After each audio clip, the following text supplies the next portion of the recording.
طرز تهیه آلوچه ترش خانگی یا همون رب آلوچه. مواد لازم: آلو قرمز و یا زرد 2 الی 3 کیلو، تمر هندی 200 گرم، زرشک 1/2 پیمانه، نمک 1 قاشق چایخوری. ابتدا تمر هندی رو در یک کاسه به همراه 400 میلی لیتر آب گرم خیس بکنید و کنار بگذارید.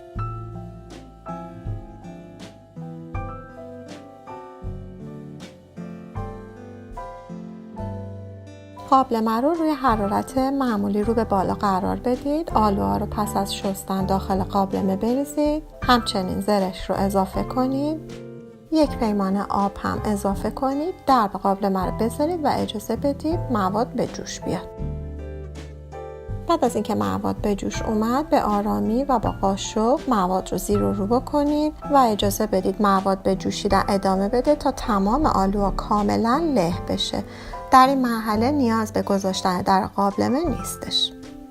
بعد از له شدن کامل مواد قابلمه رو از روی حرارت بردارید و اجازه بدید کاملا مواد خنک بشه.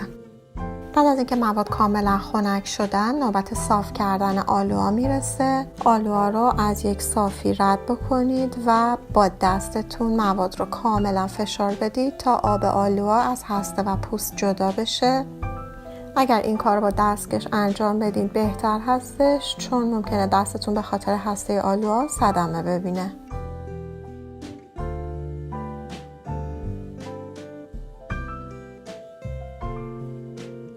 بعد از صاف کردن کامل آلوها تمر هندی رو نیز به آبکش اضافه کنید و از صافی رد بکنید.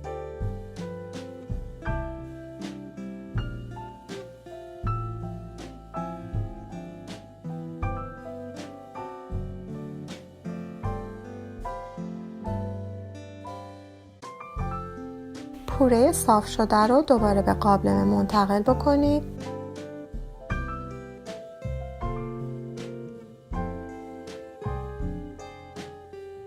همچنین نمک رو اضافه بکنید. در صورت تمایل میتونید نمک بیشتری اضافه کنید. مواد رو هم بزنید و روی حرارت برگردونید.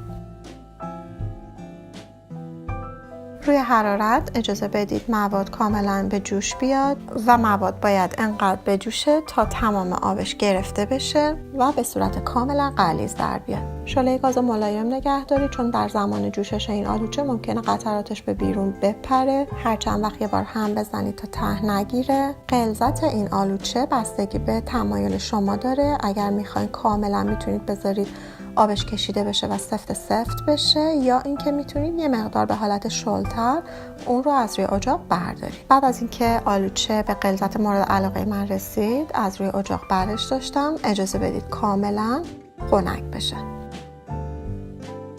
بعد از اینکه خنک بشه آلوچه‌مون یه مقدار غلیظ‌تر هم میشه. بعد از خنک شدن کامل آلوچه در قابلمه رو بذارید یا روی قابلمه رو روکش بکشید و مواد رو به یخچال منتقل کنید.